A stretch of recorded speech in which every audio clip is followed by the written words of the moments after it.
Welcome to the training module on SBP Standard 5, Collection and Communication of Data.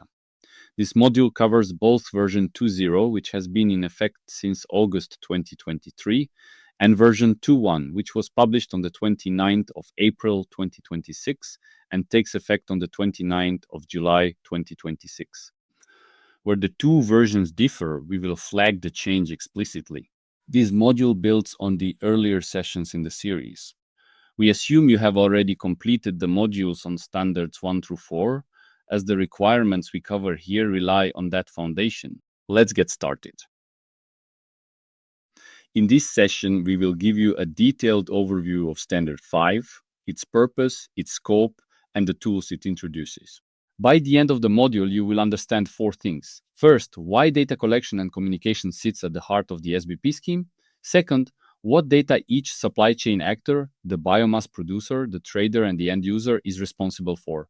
Third, how the key tools of Standard 5 fit together, which are the SAR, the SREG, the production batch ID, and the downstream transport route. And fourth, how all of this flows into the data transfer system, the DTS. Standard 5 does not work alone. The technical detail lives in a separate normative document, instruction document 5e, ID 5e for short, and we will reference it where it matters. Let's start. Let's start with the question. What problem does Standard 5 solve, and why is it needed? The short answer is that Standard 5 allows biomass producers and traders to collect and communicate all the data an end user needs to calculate the greenhouse gas emissions of the biomass they consume. Without that chain of data, the end user cannot meet the reporting requirements set by EU RED and other national regulatory frameworks. Unlike pure chain of custody schemes, SBP transmits carbon and energy data alongside the biomass claim. That is a distinguishing feature of the scheme, and Standard 5 is the instrument that makes it work. Standard 5 is supported by a companion normative document, Instruction Document 5e or ID 5e, which sets out the technical detail of which data is collected, when and how. The two key tools you will meet in this module are the SAR, the SBP audit report on energy and carbon data, and the SREG, which is a supplementary report for transport outside the scope of the SAR. Both of these are submitted and shared through the DTS, the data transfer system. A quick note on versions. The version shown on screen is v2.1. It was published on the 29th of April 2026, takes effect on the 29th of July 2026, and has a transition period ending on the 28th of October 2027. During the transition period, certificate holders may continue to operate against v2.0, but must be compliant with v2.1 by the end of the transition period. One final scope point. Under v2.1, a certificate holder operating against Standard 5 shall also be certified against Standard 4 and against the instruction document EU RED. Both of these prerequisites should already be in place for existing certificate holders, but v2.1 makes the EU RED instruction document a formal scope requirement. Before we get into the detail of Standard 5, let's place it in the SBP ecosystem. Standards 1 through 4 sit upstream of Standard 5. Standard 1 sets the requirements for feedstock compliance, is the wood legal and sustainable. Standard 2 is the verification regime for those compliance claims. Standard 3 governs the certification bodies that audit against the scheme. And Standard 4 sets the chain of custody requirements that follow the biomass through the supply chain. Standard 5 takes the data generated by those upstream standards and transmits it in a structured form along with the physical biomass. Standard 6, which sits downstream, is where the data is turned into greenhouse gas emission calculations, usually by the end user. Think of Standard 5 as the data pipeline. It connects the compliance and chain of custody data from Standards 1 to 4 to the GHG calculations of Standard 6. The technical detail, the specific data fields, the SAR templates, the rules for production batch IDs and downstream transport routes is set out in Instruction Document 5e or ID 5e. Standard 5 tells you what has to be done. ID 5e tells you how to do it. You will hear us reference ID5E several times in this module. Before we move into the technical detail, a word about instruction document 5E ID5E. ID5E sits alongside Standard 5 as the technical companion. Standard 5 tells you what must be done. ID5E tells you how to do it. Both are normative, they are part of the certification scheme, and an audit will check that you have followed both. Non-compliance with ID5E is treated as a non-conformity in the same way as non-compliance with the standard. ID5E is organized into 5 numbered sections shown on the left of the slide. Section 1. General data requirements is the foundation. It defines who collects data, biomass producers, traders, and end users, and introduces the 4 key tools you'll use: the SAR, the DTS, the SREG, and the reporting period. If you're new to SBP, Section 1 is the orientation chapter. Section 2, communication of data, is about the structures that travel with the biomass through the supply chain. The product group ID for grouping feedstock, the downstream transport route or DTR for tracking how biomass leaves the producer, the rules tying SBP claims to physical biomass, energy use reporting, and the production batch with its unique identifier, the production batch ID. Section 3 is the largest. It covers the SBP audit report, the SAR, in full detail, verification and approval by the certification body, how to define and group feedstock, the data tables for electricity, fossil fuel and biomass fuel use, the moisture and drying process, and the transport energy data. Section 3 is the section you'll spend the most time in when you're filling in your SAR for the first time. Section 4 covers transaction claim requirements. What information a complete DTS transaction must include, when an SBP claim is valid, and how claims are used and shared in the DTS. Section 5 is the specialist section, specific market requirements. Currently, it covers 2 destination markets, the Netherlands SDE Plus scheme and Flanders. We'll come back to Section 5 on a dedicated slide later, slide 20, because it has its own structure and only applies to some certificate holders. On the right side of the slide, you can see the typical question that takes you to each section.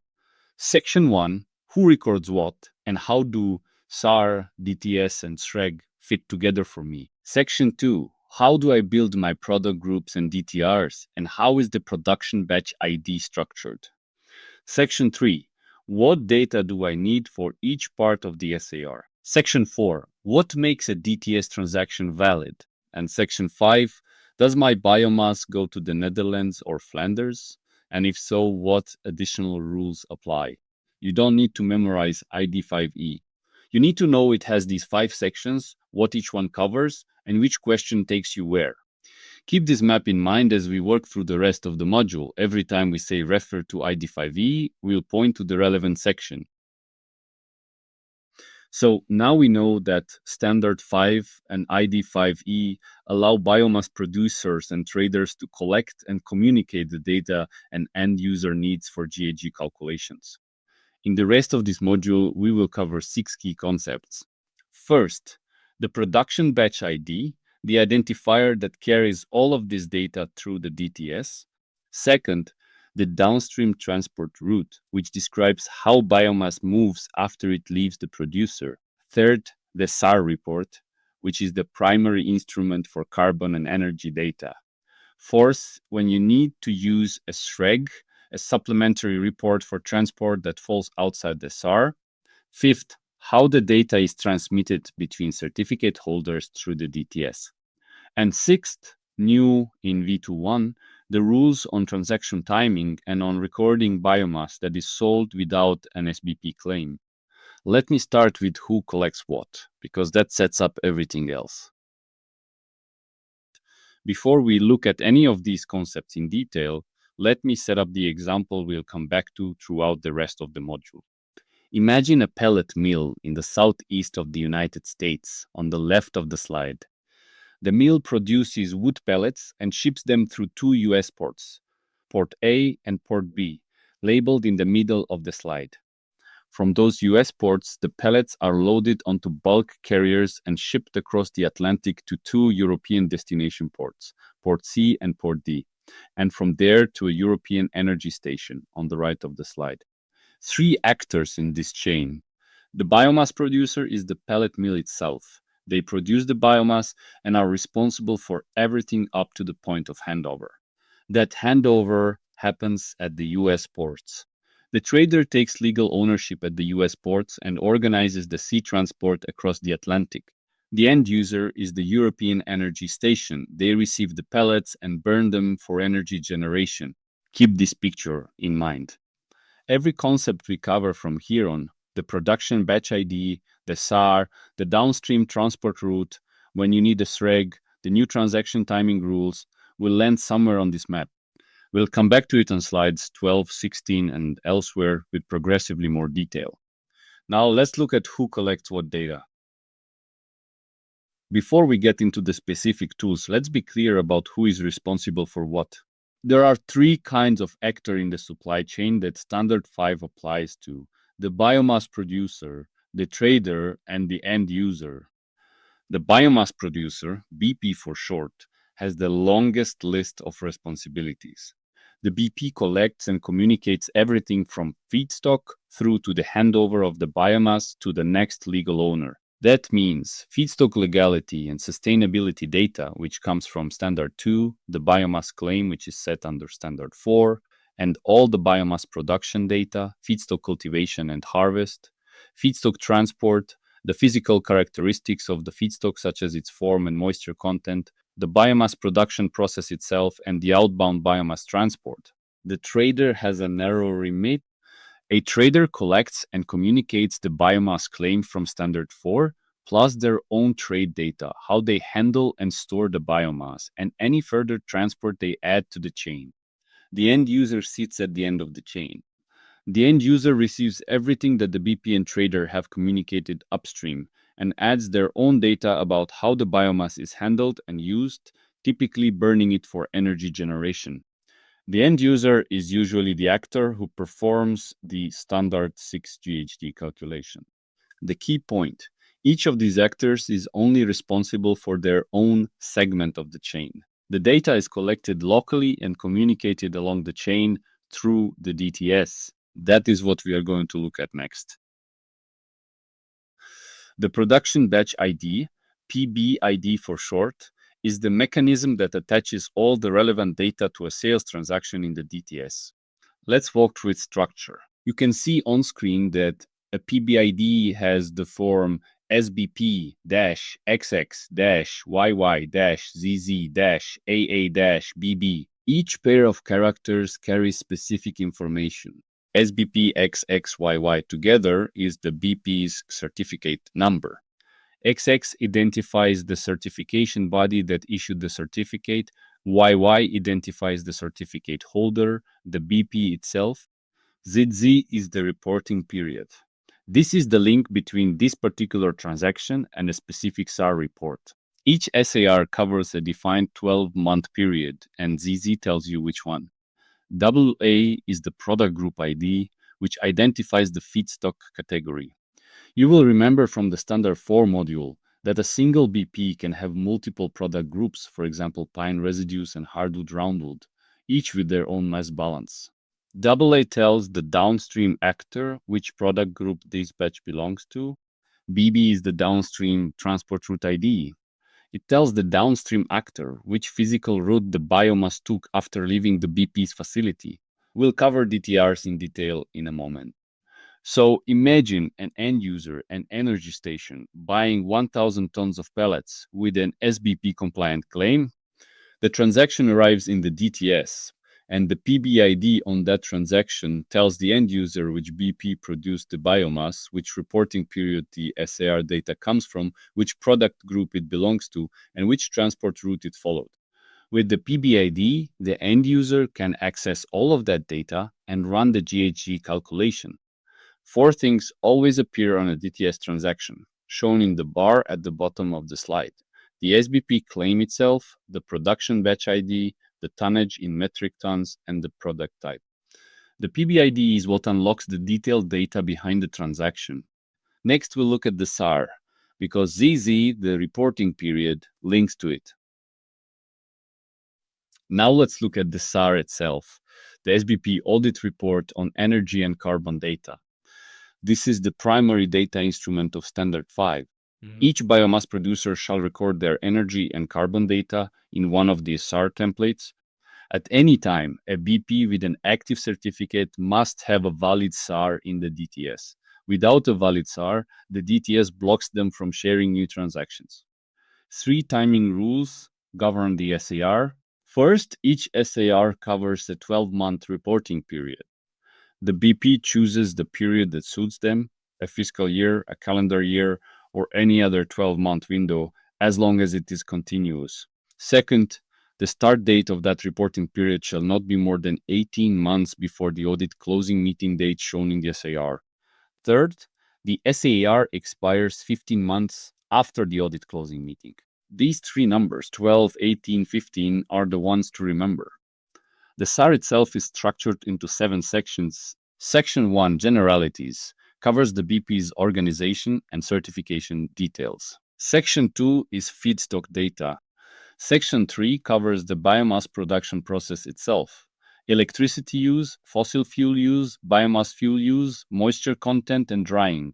Section 4 covers transport of biomass. This is where the downstream transport route data lives. Section 5 records key dates and representatives. And appendices 1 and 2 carry photographs and a description of the production process. A quick note on which SAR template applies. In v2.0, the standard itself prescribed which template a BP should use depending on whether they produce pellets, wood chips with stationary chipping, or wood chips with mobile chipping. In v2.1, those prescriptive clauses have been removed from the standard. The rules for selecting the right SAR template are now governed exclusively by Instruction Document 5E. The template choice has not changed, only where the rule lives has changed. When selecting a template, refer to ID 5E. All of this data is what the end user ultimately needs for the GHG calculation. They receive a transaction in the DTS, check the production batch ID, link it back to the SAR, and read the data they need. The last element of the production batch ID is the Downstream Transport Route, the DTR. Here is the reason it exists.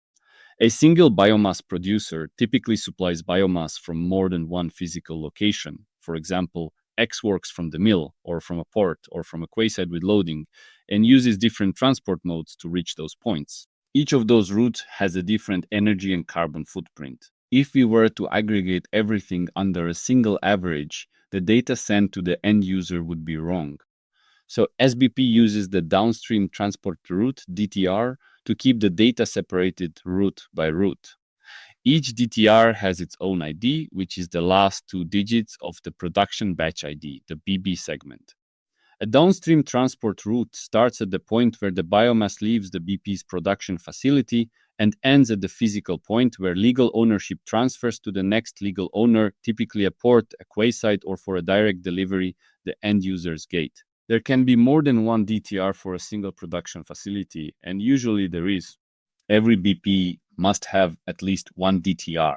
If a BP sells X works from the mill gate, meaning the customer takes ownership at the mill itself, then there is still one DTR with the mill gate as its endpoint. But most BPs have several. The DTR ID does not change across reporting periods. If a BP sets up a DTR to port A in one reporting period and continues to use port A in subsequent periods, the same DTR ID is reused. This gives the downstream actors stability. They see a consistent DTR ID attached to transactions from that route over time. Let's look at a concrete example that we will reuse for the rest of this module. On the left of the map, we have a pellet mill located in the southeast of the United States. This mill uses 2 US seaports to ship its pellets, Port A and Port B. Biomass is moved from the mill to Port A by road over a distance of 150 kilometers, and to Port B by rail over a distance of 100 kilometers. At each of these ports, legal ownership of the pellets transfers to a trader. From that point on, the BP is no longer the legal owner, and the BP's DTRs end at those 2 ports. On the right side of the map, across the Atlantic, we have 2 destination ports in Europe, Port C and Port D. The trader organizes the sea transport by bulk carrier from the US ports to the European ports.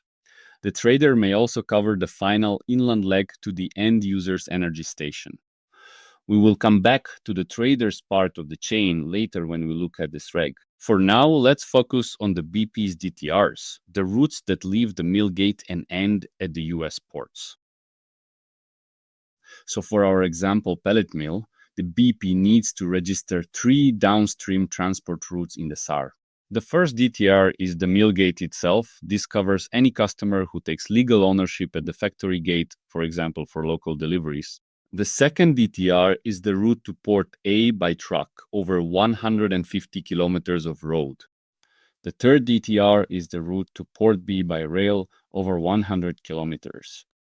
Each DTR gets its own 2-digit identifier, the BB segment of the production batch ID, so that when a transaction reaches an end user, the end user knows exactly which of these 3 routes the biomass traveled. Next, we'll look at what data the BP records for each DTR. Here is the detailed data table the BP fills in for each DTR. Each column represents one DTR, in our example, one column for the factory gate, one for port A, and one for port B.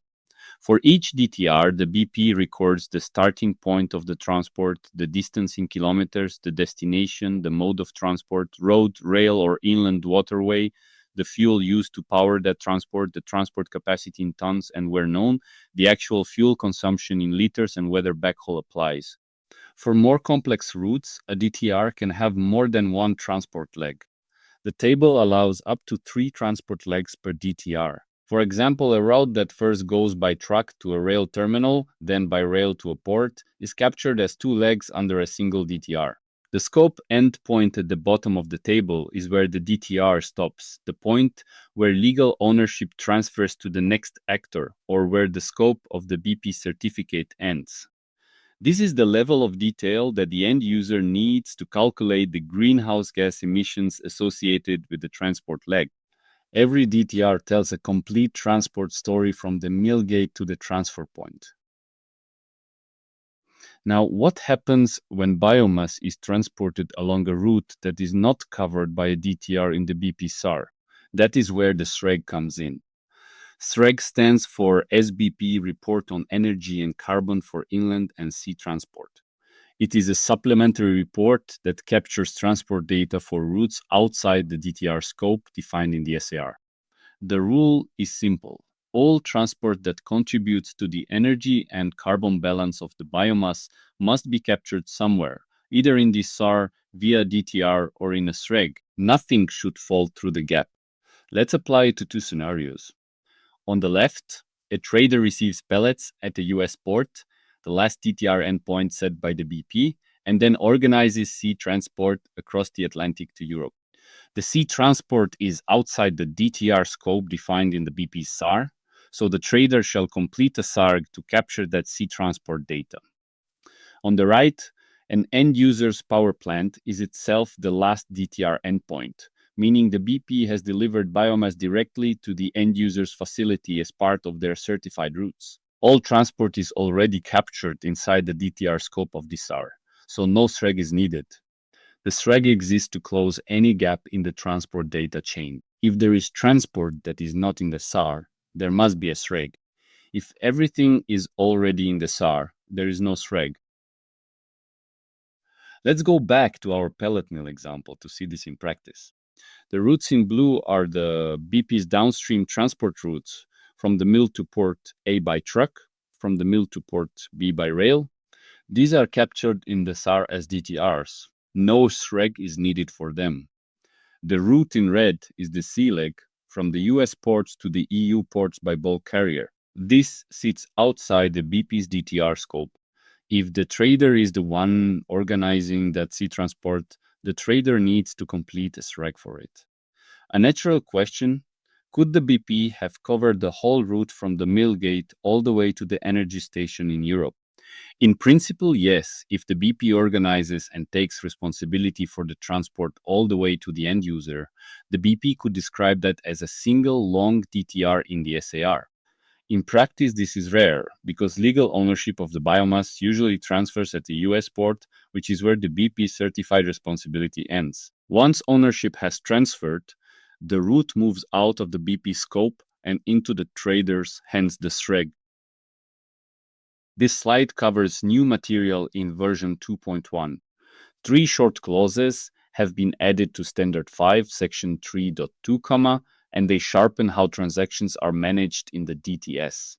The first 2 clauses deal with timing, specifically how long a transaction can sit in the DTS without action. Clause 3, 2.1 says that the DTS transaction shall be registered and shared with the customer within 30 calendar days after the actual sales date of the biomass. An important note on what actual sales date means. It is the date on which legal ownership of the biomass transfers to the customer. This is usually close to, but not always identical to, the invoice date. If legal ownership transfers on the 1st of June, the transaction must be in the DTS and shared with the customer by the 30th of June at the latest, regardless of when the invoice is issued. Clause 3, 2.2 sets a mirror image rule on the receiving side. A DTS transaction shall be accepted or rejected by the customer within 30 calendar days of receipt from the supplier. This clause exists because long-pending transactions received but never actioned, have been a persistent problem under v2.0, and they leave the data pipeline in an unresolved state. 30 days is the new hard limit. So putting 2.1 and 2.2 together, a transaction should move from sales date to shared in the DTS to accepted by the customer within 60 days at most. That is the audit expectation from the 29th of July 2026 onward. Clause 3. 2.3 deals with a different situation. What happens when biomass is received with an SBP claim but is sold onward without an SBP claim, for example, to a non-certified buyer or into a non-certified product line? Under v2.1, the volume sold without the claim shall be recorded in the DTS as old as non-certified. This rule was already present in the DTS user guide, but v2.1 promotes it from guidance into the standard itself, making it an audit point. A concrete example. Suppose a trader receives 1,000 tons of SBP-compliant pellets. They sell 800 tons onward with the SBP claim retained, and 200 tons to a non-certified buyer where the claim is detached. Under v2.1, those 200 tons must be recorded in the DTS as sold as non-certified. They must not silently disappear from the balance. All 3 of these clauses have audit consequences from the 29th of July 2026. If you are a biomass producer or a trader, check your internal DTS handling procedures against these 3 clauses before the effective date and adjust if needed. Let's pull it all together and recap how data flows through the chain from biomass producer to end user, starting with the biomass producer. The BP completes the SAR, capturing feedstock data, production data, and DTR data. The certification body validates the SAR during the audit. Once validated, the values of ZZ, AA, and BB reporting period, product group ID, DTR ID become available on the BP's DTS account. The BP then creates DTS transactions, each carrying the SBP claim, the production batch ID, the tonnage, and the product type. Moving to the trader. The trader receives the transaction in the DTS. Through the PBID, they can access all the SAR data the BP has registered for that transaction. The trader then records their own handling, storage, and transport data. If the trader adds transport that is outside the BP's DTR scope, most commonly sea transport, they complete a SREG for that leg. Finally, they create a downstream DTS transaction to pass the biomass on. Finally, the end user. The end user receives the DTS transaction and through the PBID accesses all the upstream SAR and SREG data. They add their own data on biomass handling and combustion, and they use the complete dataset to run the GHG calculation under Standard 6. The key message to take away from this slide: the quality of the GHG calculation at the end user depends on the quality of every upstream step. If a DTR is missing, if a SAR is out of date, if a SREG is not registered where it should be, if a transaction is late, the end user's data is incomplete. Standard 5 is a chain discipline, not a single actor discipline. Now we come to the last topic in this module, and one that often trips up new certificate holders. ID5E Section 5, titled Specific Market Requirements. Here is what to keep in mind. Sections 1 through 4 of ID5E, General Data, Communication, the SAR, Transaction Claims, apply to every certificate holder everywhere. Section 5 is different. It applies additionally only when the biomass is destined for a market that has its own regulatory regime sitting on top of SBP. The mechanism in both cases is a market-specific status field in the DTS, which the certificate holder fills in alongside the ordinary SBP claim. Currently, two such regimes are defined: the Netherlands SDE Plus scheme on the left of the slide, and Flanders in Belgium on the right. Looking at the Netherlands first, the SDE Plus scheme classifies biomass into 5 categories, shown in the top half of the panel. Category 1 is forest from forest management units of 500 hectares or more. Category 2 is forest from FMUs smaller than 500 hectares. Category 3 is nature and landscape residues. Category 4 is agricultural residues. And Category 5 is biogenic residues and post-consumer wood. These 5 categories map onto the SBP product groups you already know: forest feedstock, trees outside forest, processing residues, post-consumer. On top of the category, the DTS offers 2 status options for SDE Plus, NL SDE Plus compliant, and NL SDE Plus controlled. Compliant means the feedstock has been supplied through a group scheme under Instruction Document 2D. Controlled is a separate route that uses ID2D for group schemes or ID2E for the risk-based approach, and controlled is only available for categories 1 and 2. In total, there are 11 valid category by status combinations, which are listed clause by clause in Section 5, 1.2 of ID5E. You don't need to memorize the 11 combinations. You need to know they exist and where to find them. Now, Flanders on the right. Flanders has a single market status, Flanders restricted, but it has 3 subclaims depending on which feedstocks are included. 5. 2.1 is the broadest. Any processing residues from sawmill or wood industry sources. 5. 2.2 narrows that down to sawdust only. 5. 2.3 sits in the middle, sawdust plus shavings. Each subclaim carries its own conditions on the SAR feedstock table. For example, Claim 5. 2.2 requires the physical description column to read sawdust for every relevant feedstock group. The red box at the bottom of the Flanders panel highlights something important. When biomass is sold under a Flanders restricted claim, the yearly pellet production reported under Standard 6 must be recalculated by subtracting the biomass made from excluded feedstock groups. This is a real operational consequence, not just a paperwork field. 2 things to take away from this slide. First, Section 5 is a list that may grow. If a new destination market adopts SBP, additional subsections will appear here. So when you see references to ID5E Section 5, treat it as a directory of market-specific overlays rather than a fixed text. Second, if your biomass is destined for the Netherlands or for Flanders, ID5E Section 5 is not optional reading. It sets requirements your certification body will audit you against alongside everything else.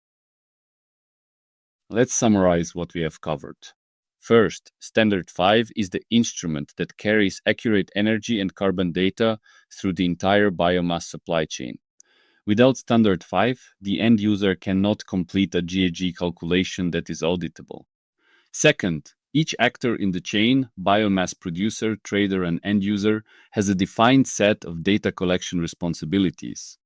The BP has the longest list, the trader adds their handling and transport, the end user adds combustion data and performs the calculation. Third, the SAR is the primary data tool, covering feedstock, production, and DTR data for a 12-month reporting period.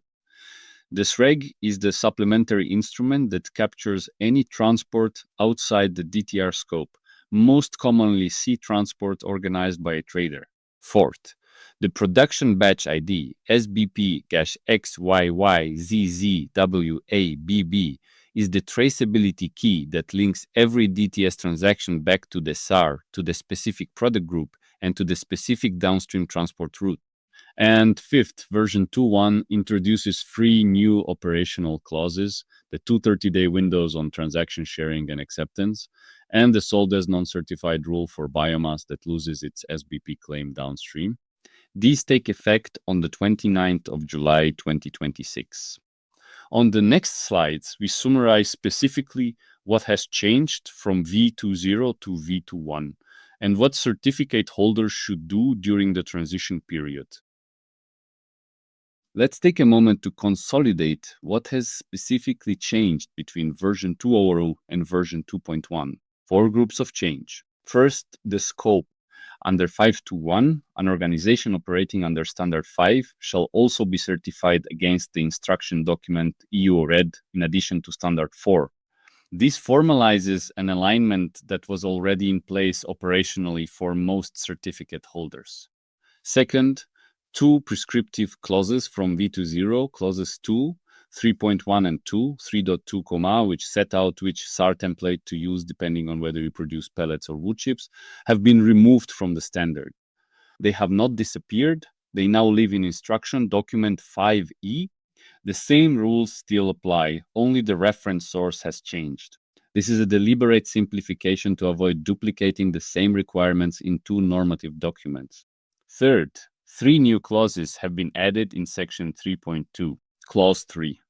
2.1. Transactions must be registered and shared in the DTS within 30 calendar days of the sales date. Clause 3. 2.2. Transactions must be accepted or rejected by the customer within 30 calendar days of receipt. Clause 3. 2.3. Biomass received with an SBP claim but sold without one must be recorded in the DTS as sold as non-certified. We covered these in detail on slide 15. And fourth, the date. 5.2.1 was approved on the 25th of February 2026, published on the 29th of April 2026, takes effect on the 29th of July 2026, and its transition period runs until the 28th of October 2027. The review date is the 16th of March 2028. Thank you for watching this module on SBP Standard 5. For the full text of the standard, including the v2.1 changes we have highlighted, visit sbp-cert.org. Instruction document 5E is also available there and contains the technical detail on SAR templates, SREG templates, and the rules for selecting between them. If you have not already done so, we recommend you also complete the training module on Standard 6, which covers how the data collected under Standard 5 is used to calculate energy and carbon balances. Thank you and good luck applying Standard 5 in your organization.